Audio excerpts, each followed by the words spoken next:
Father Joseph bali kudembe ssebo SDB we bali nnyo empeereza ewooma ne baliza abateesa bonna bakoze bulungi.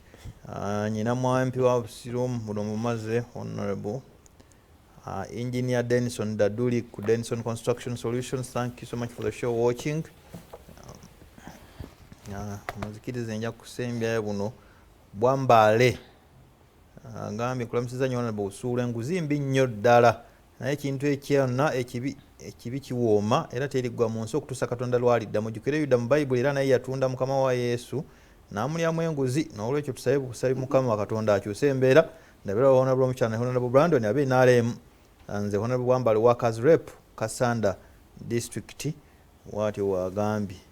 Benon Fred tulina masiko nkulamusiza ssebo. Tate Bwambale yali mu nguzi otumira ko tyaba movement wokka. Ate nga movement ali omu yekka Honorable Omukyala nga Museveni akyagala obuyinza by'okulwanyisa enguzi bijja kusigala mu bigambo. Ye kennyini yagamba nti okukangavvula abali enguzi kisobola okusuula gavumenti ye mwe bali kuweereza.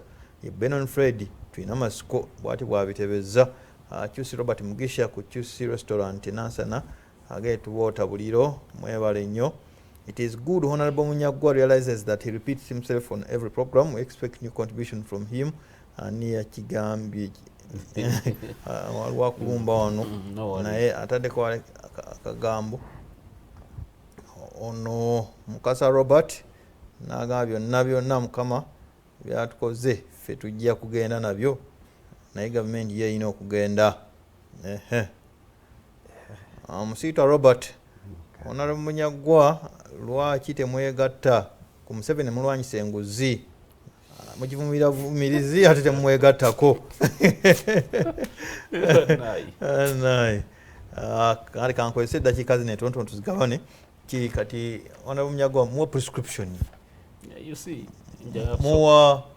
mumalamu maanyi mugambe mateeka ge manafu bagakyuse Bannayuganda ffenna twasaanawo baleete bulidi mpya bagijje Kenya.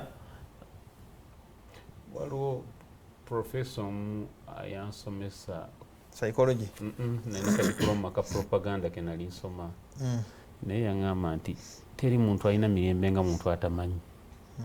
Oba tomanyi oba alina emirembe mingi naye buli obeera n'ebintu bingi kati omushana ekyo ekiwalaata ekyokutuuka kumanya bintu bingi talina mirembe teyeebaka because you know threats oziraba biki kakati abantu abamu tebamanyi kigenda maaso kati you see omukulu oyo yaŋŋambye nti lwaki teweegatta kakasuka eddakiika emu Honorable Musana alina kyabuuziza nti President Museveni ku nguzi okulemera wano bamuliddemu lukwe oba yeeriddemu olukwe. Nze kankwanukule omukulu w'omushana yennyini yeeriddemu olukwe.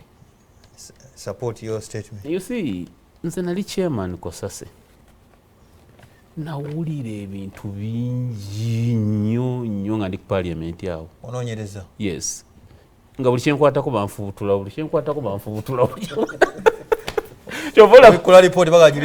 kyobola bawalaba nnyo vaisi wange buli kyokwatako bakufubutulawo oŋŋamba otya nti gwe president ayinawo operatives mukulu Brandon bayogeddeko parliament egyo la Garrison nti gwe president obiwulira kampuni emu nkubuulira nebba omusolo gwa bilioni 320 billions ate nga kampuni si yengwira billions 320 nowandikira ne URA nekkiriza nti kituufu kino chairman omusolo guno gwabulankanyizibwa katunoonyereze n'obayita nobagamba abaveeko okola ku birala n'okwata ku kirala nebakigamba ekyo Munyagwa kiveeko okola ku birala n'okwata ku kirala kiveeko kyogamba nti ye president abatabuulira kyogamba nti mukulu w'omushana nti President Museveni yetakimanyi mbwe eddagala eri expiring e India baddamu ne baliteeka mu bipapula ebipya ne bali rebranding e Mauritius ne balireeta katale ke Uganda. Kyogamba NRM kakwemiira Athanasius ayatuyamba okukwata eddagala efu bamugoba nensaba President Museveni addewo kati Munyagwa prescription kingo maliriza President